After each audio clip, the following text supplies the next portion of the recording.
afternoon. I'm Tommy, and today we bring you an unprecedented special report. A military conflict kindling across Iran, Israel, and the United States is now rippling into the silent, shimmering world beneath the surface. This is not just a war on land and in the air. It is a war threatening reefs, rivers, and the lifeblood of aquariums across the globe.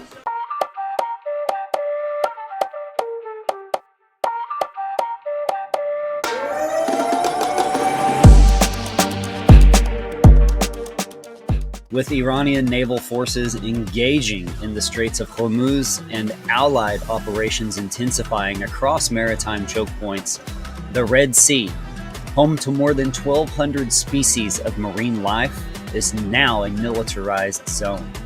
And for aquarists, importers, and conservationists, the fallout has already begun. Just weeks ago, thousands of fish, butterfly fish, sohal tangs, and even rare wrasse flowed from this port to tanks across the world. Now, these crates are sitting idle. Global freight insurance has surged 300%, and wildlife exporters in Oman and coastal Iran have suspended operations indefinitely. One supplier told us off camera, it's like a pipe to the ocean just snapped shut. And now these marine ecosystems are caught in the crossfire. Environmental watchdogs report at least 4 suspected oil spills, 2 of which originated near military strikes along the Iranian coast. Coral scientists from Tel Aviv to Texas are warning of mass bleaching events within weeks if cleanup efforts falter. The Red Sea's reefs, described as climate-resistant bastions, could be silenced by diesel and debris. Dr. Rima Kazemi stated, "We've studied these reefs our whole careers. The irony is that we call these fish captive bred when it is the wild now that is in captivity, trapped between geopolitics and extinction." Major U.S. distributors from Los Angeles to Miami report shortages not seen since the pandemic. Anemones, cleanup crews, specialty filter media, all dependent on international logistics. Meanwhile, local fish stores in Britain are rationing coral frags and dosing regimens due to stock uncertainty. And no doubt, if we were to ask Deep Blue Aquatics what they would say, it would be that prices are going mad. They just had to list yellow tangs at triple last month's tag. Customers are furious, but if you can't get shipments from Sri Lanka or Jordan, what do you want them to sell? Plastic fish? For freshwater aquarists, the impacts are subtle but real. War-fueled inflation is hiking up shipping costs for South American driftwood, East Asian plant substrates, and even frozen bloodworms. If you've noticed your weekly water change feels a bit heavier, perhaps it's not the bucket, but the burden. There is hope below the surface. Yet even now, hope stirs in the shallows. Indonesian breeders are scaling up captive programs. Aquatic botanists are developing alternative nutrients, dosing methods, and hobbyist forums are lighting up with resource swaps and DIY filtration ideas. Breaking news! This just in from the National Aquarium's emergency statement. We've weathered pandemics, tsunamis, blackouts. The reef-keeping community is resilient. If the ocean teaches anything, it's that everything flows forward.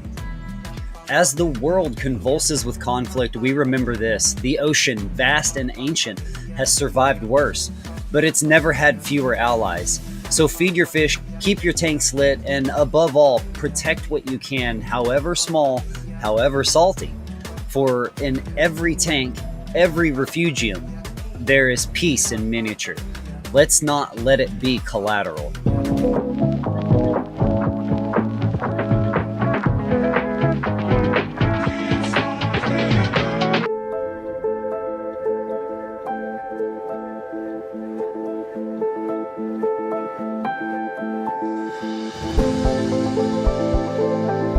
In the heart of these Texas wetlands, where survival is a game of patience and precision, one bird has mastered the hunt, the green heron, silent, calculating, and deadly. This is no mindless predator, though. It plans, it calculates, and when the moment is right, it strikes without mercy.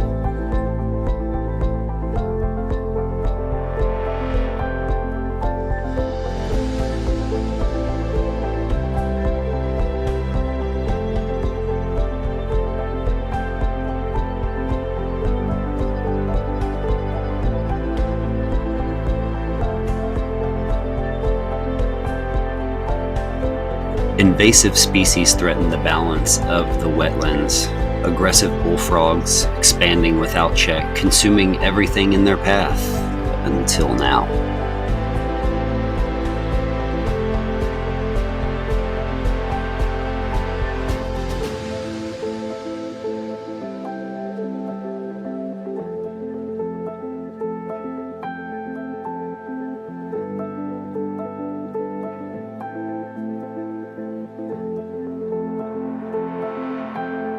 A hunter like no other, the green heron plays a dangerous game, a waiting game.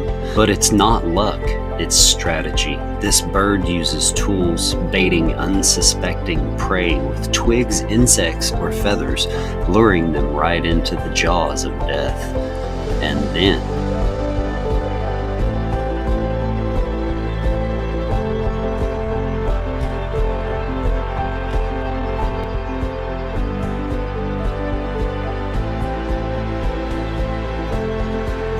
no escape, no second chances.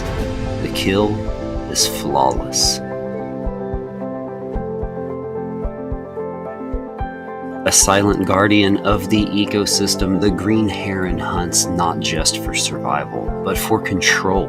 It is a force of nature, keeping the balance where others disrupt it.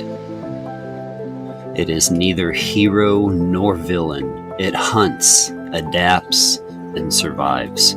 A true master of the wetlands, unmatched in skill, perfected by nature's design.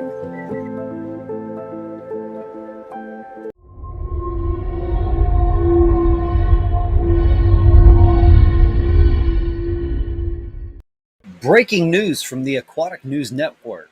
Chaos on land, disaster beneath the waves. While civil unrest leaves streets smoldering and skies choked with smoke, scientists warn that the environmental consequences extend far beyond what meets the eye. Fires, burning vehicles, and toxic runoff don't just scar cityscapes. They poison rivers, lakes, and oceans, triggering a catastrophe. Studies show that urban pollution, including chemical spills and airborne particulates from fires, can alter water pH levels and reduce the availability of oxygen for aquatic life. Heavy metals and microplastics from burning infrastructure seep into waterways, contaminating drinking water sources and disrupting fragile ecosystems. The damage isn't just aquatic. Soil ecosystems, crucial for plant health and food production, absorb hazardous chemicals, stunting crops and harming beneficial microbes. Over time, the long-term effects ripple outward, impacting communities in ways people never expected. But can these ecosystems recover?